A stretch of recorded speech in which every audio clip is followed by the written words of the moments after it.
Hey guys, it's Jennifer with Courtside Tennis After Hours, where the stores might be closed, but we are serving up tips and tricks so you are ready when you are courtside.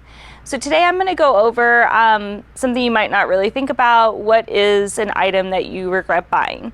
And this is going to be a few of my most common items that I hear customers saying, man, I wish I wouldn't have done this, or like, what was I thinking? Top thing is getting a racket that's too heavy. I would say the number one racket that we have customers just saying that's killing their arm, they're trying to return it, they did not think this out, they should have demoed it, is the RF racket. Like, I get it, everyone wants to play with the RF because it's Federer, we love him, but it's the heaviest racket on the market, so unless you're a super advanced player, it's probably not going to be the right racket for you. If you just are dead set on it, I'd highly recommend demoing this racket before you make that purchase, playing with it, at least a few hours to make sure it's not fatiguing your arm too much. But by far, out of all the rackets I have, that is the number one that tries to get returned. Not because it's not a good racket, it's just too heavy. Number two, a lot of people regret the grip size that they get. They usually try to go too large, and unfortunately there's not really a way to make a grip size smaller. You could put a smaller replacement grip on it. The Wilson Feather Thin is pretty thin, so you could do that. And that takes it down close to a full grip size, but short of that, there's not really another option. So I always tell customers, go smaller.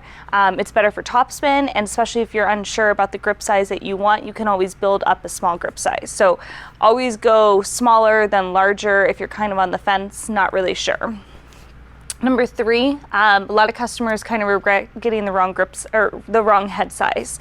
So sometimes they go with a smaller head size because they think that, they're going to like the control, but ultimately it ends up not being as forgiving. Or the other end of the spectrum is they get too large of a head size. So they go with like a 110 or something like that, and it's just giving them too much power. So really nothing you can do after, you buy that racket. There's nothing you can do to change the head size. So another thing, stick with around 100. I think that's usually the sweet spot for most people.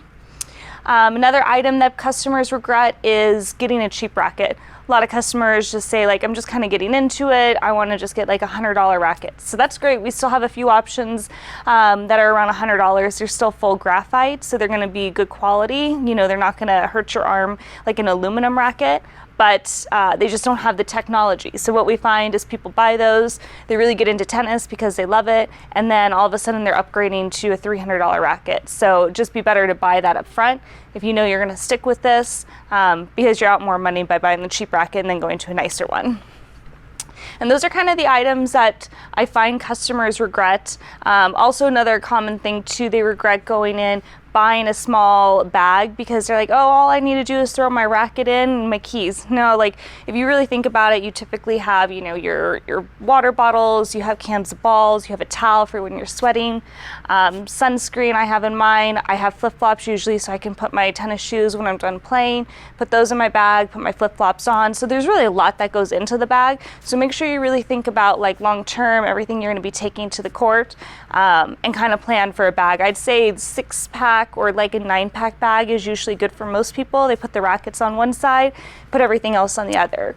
So those are kind of the few things that I see customers regretting the most. So hopefully that helps you at your next tennis purchase. If you guys like what you saw, make sure you hit the subscribe button and turn on the notifications so you guys get notified when we post videos. Thanks.